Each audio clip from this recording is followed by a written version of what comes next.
ఇప్పుడే country delight యాప్ని download చేసుకోండి. Download the country delight app now.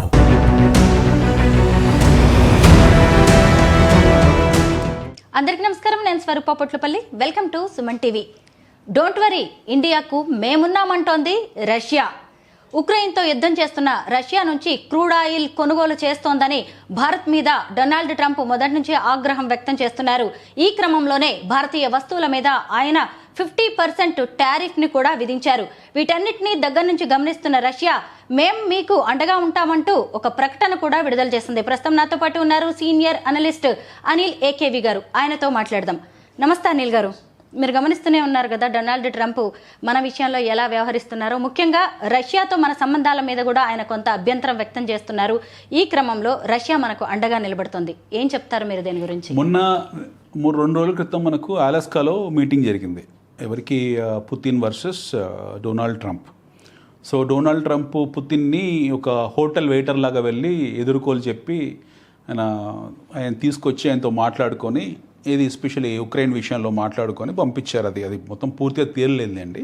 But ఫైనల్గా ఏంటంటే పుతిన్ ఒక స్థాయి ఎదిగి ట్రంప్ని ఒక స్థాయి కిందికి దింపే చర్యలానే చూడాలి దాన్ని. డొనాల్డ్ ట్రంప్ టెలికాలర్ లాగా అందరికీ యూరప్ దేశాలు అందరితో మాట్లాడి రిక్వెస్ట్ చేసుకొని నాటో సభ్యత ఇవ్వకుండా చూడాల్సిన తరుణం ఆసనమైంది. గొడవంతా కూడా ఏంటంటే రష్యా దీన్ని మొదటి నుంచి కూడా వ్యతిరేకిస్తుంది. ఉక్రెయిన్ అందులో వాళ్ళకు నాటో సభ్యత్వం ఇవ్వద్దని ఒక ట్రీటీ ఇచ్చింది వాళ్ళ మధ్యలో. ట్రాన్స్ అట్లాంటిక్ ట్రీటీ అంటాం దాన్ని. ఈ నాటో దేశాలు, నార్త్ అట్లాంటిక్ ట్రీటీ ఆర్గనైజేషన్ అనే దేశాలు ఏవైతే ఉన్నాయో, ఈ యూరప్ దేశాలు ప్లస్ అమెరికా, తుర్కీ వాటి మధ్యలో వీళ్ళందరూ కలిపి ఒక ట్రీటీ ఏర్పరచుకున్నారు. ఆ ట్రీటీ పేరు NATO, north Atlantic treaty organisation. So వీళ్ళందరూ ఏంటంటే ఎవరి మీద ఎవరు యుద్ధాలు చేసినా కూడా మిగతా దేశాలందరూ కూడా మూకుమ్మడిగా పోయి వాళ్ళని రక్షించాలి. సపోజ్ ఇండియా వెళ్ళి అందులో స్పెయిన్ మీద దాడి చేస్తే మిగతా నాటో దేశాలందరూ కూడా ఇండియా మీద తిరుగు దాడి చేయాలి. ఇదనమాట వాళ్ళ మధ్యలో ఉన్న సంబంధం. ఎట్ ది సేమ్ టైం వాళ్ళ మధ్యలో ఉన్న వ్యాపార లావాదేవీలు కూడా బలంగా దృఢపరచుకోవడం కోసం ఏర్పరిచారు. సో పక్కనే రష్యా ఎప్పుడు అమెరికా రష్యా మధ్యలో కోల్డ్ వార్ ఈ రోజు నుంచి కాదు 70 ఏళ్ళ నుంచి జరుగుతుంది. సో రష్యాని కంట్రోల్ చేయడం కోసం ఏం చేశారంటే వీళ్ళు ఈ ఉక్రెయిన్ని కొద్దిగా కాస్త లేపి ఉక్రెయిన్కు బాగా ఫండింగ్ అంతా విపరీతంగా సపోర్ట్ చేసి కాలు దివిచ్చి రష్యాతో యుద్ధం చేయించారు. రష్యా రెచ్చిపోయి కొట్టేసింది వాళ్ళని. ఆ రష్యా ఎవరైతే ప్రజెంట్ అధ్యక్షుడు ఉన్నాడో జెలెన్స్కీ ఎవరైతే ఉన్నారో ఆయన పూర్తి ఆథరైజ్డ్ కాదు. Is not authorised ruler of Ukraine. Temporary ఆయనకేం వీటో పవర్స్ కూడా లేవు.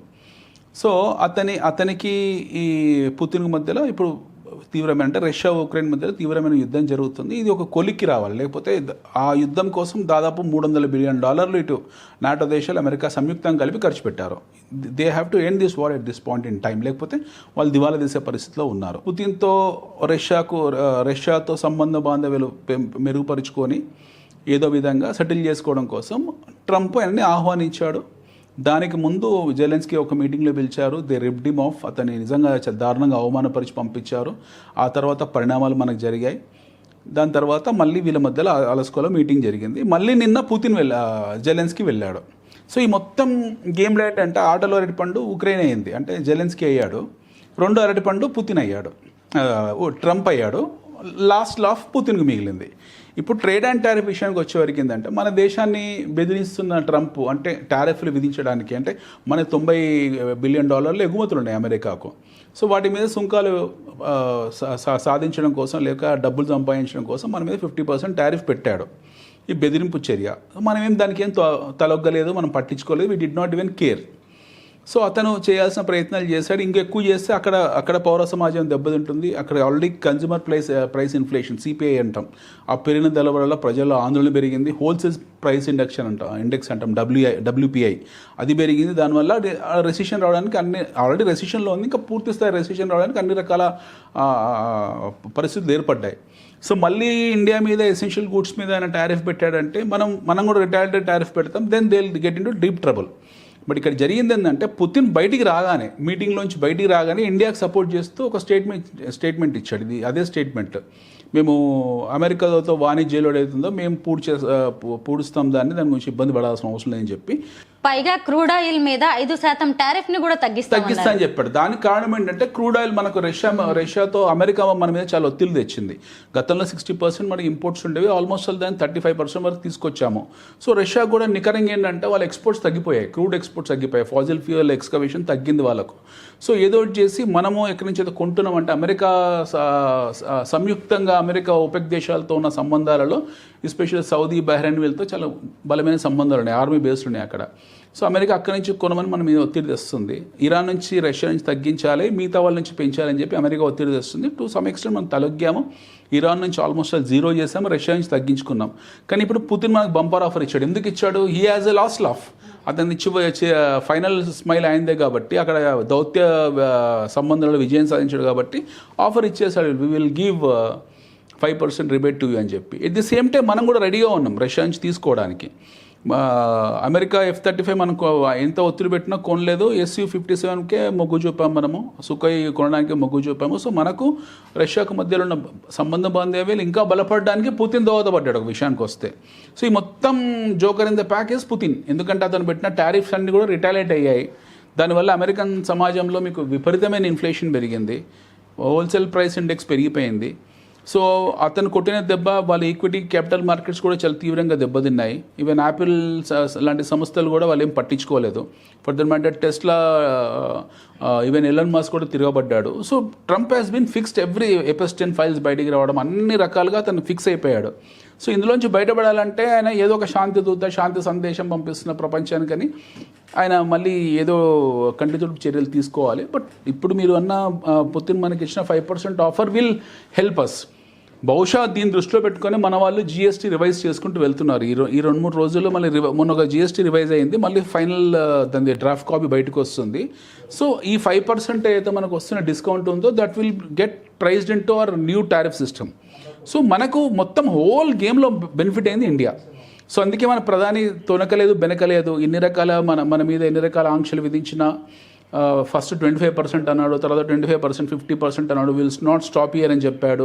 దాని తర్వాత మళ్ళీ మీకు ఫార్మా మీద 175-250% వరకు వెళ్తా అని చెప్పాడు. అన్ని రకాల బెదిరింపులు ఇచ్చినా సరే మనం మాట్లాడకపోవడం కారణం ఏంటంటే బహుశా మన దౌత్య అధికారులకు ఇన్సైడర్ న్యూస్ ఉంది from Russia that we are going to give some 5% rebate to you in terms of importing the oil.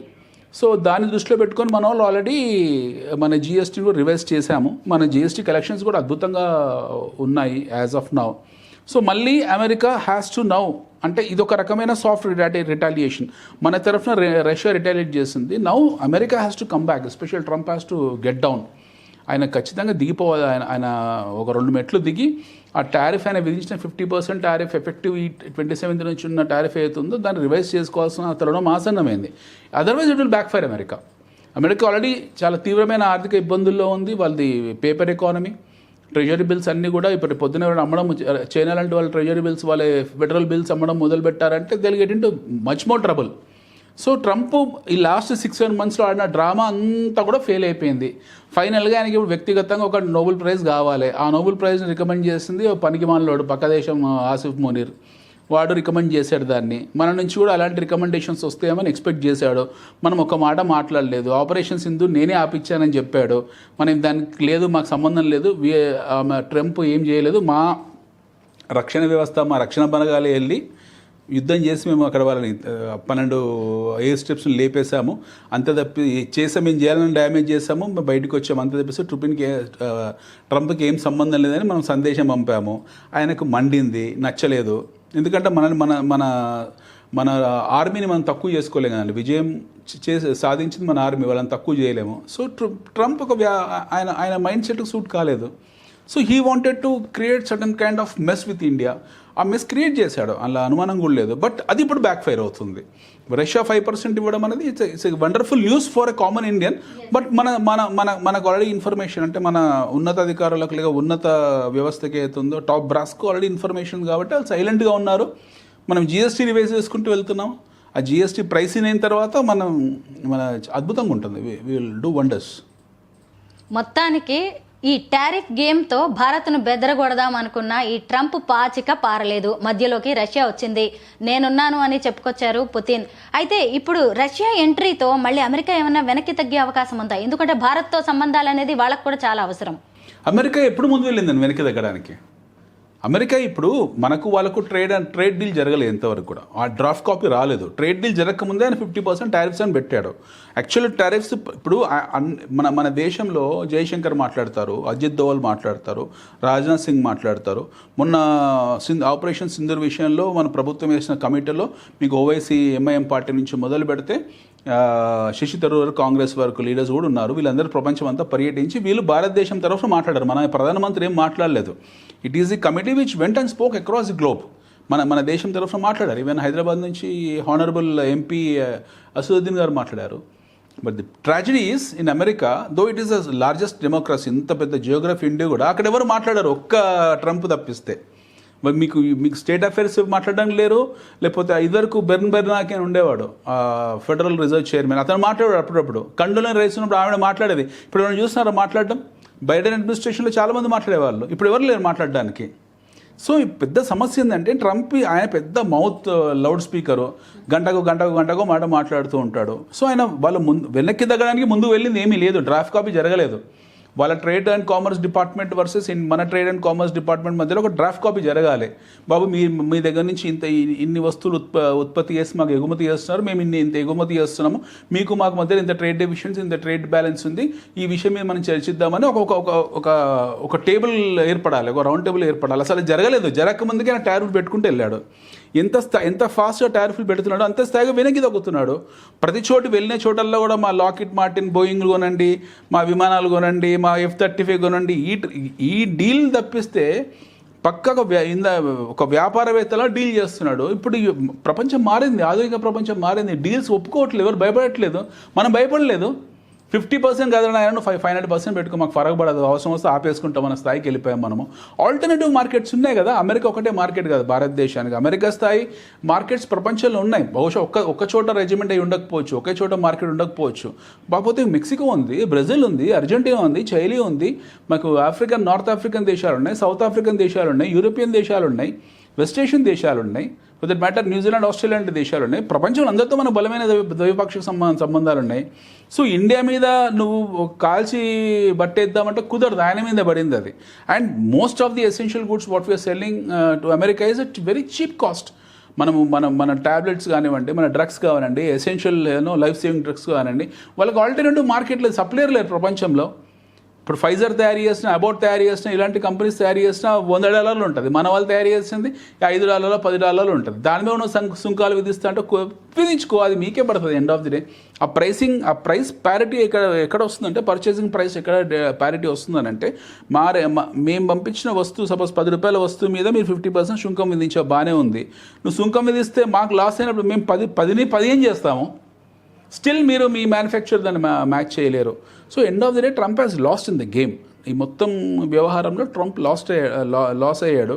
And IMF ఇచ్చిన దాని నివేదిక ప్రకారం కూడా, ఇంటర్నేషనల్ మానిటరీ ఫండ్ ఇచ్చిన దాని ప్రకారం కూడా వాళ్ళ growth rate it's not crossing 2%, 1.5%, 1.6% growth రేట్లో ఉన్నారు. బహుశా మన నెట్ కంపారిటివ్లీ మనతో కంపేర్ చేసుకుంటే, జీడిపి కంపేర్ చేసుకుంటే మనం తక్కువ. But whereas we are at 7%, they're at 1.9% to 2%. that is absolutely negative growth. So America cannot take a chance with India at this point in time. America is what you call almost a dead economy. మొన్న అన్నాడు కదా India Russia dead economy అని. India Russia dead economy అయినప్పుడు మరి Russian అధ్యక్షునితో ఎందుకు meeting పెట్టుకుని అలాస్కాలో ఆయన కోసం రెడ్ కార్పెట్ వేసి ఇలా చేతులు అడుకొని ఎందుకు నిల్చున్నాడు? So Trump is a joker in the pack. ఈ ప్రపంచం అనే అతిపెద్ద సర్కస్ అతిపెద్ద జోకర్ ట్రంప్. సో అతని మాటలు వాల్యూ లేదు, పట్టించుకోవాల్సిన అవసరం లేదు. ఇంకో 3 ఏళ్ళు భరిస్తే తర్వాత ఎవరో వస్తారు. బట్ ఈ 3 ఏళ్ళు కామెడీని ఎంజాయ్ చేద్దాం. ట్రంప్ డ్రామాలను, గేమ్స్ను భారత్ ఎలా తిప్పికొడుతుందా అని చాలా దేశాలు ఆసక్తిగా ఎదురుచూస్తున్నాయి. ఈ తరుణంలో రష్యా మధ్యలోకి రావడంతో ఇప్పుడు ఇదంతా కూడా కొత్త టర్న్ తీసుకుంది. Thank you so much Anil గారు.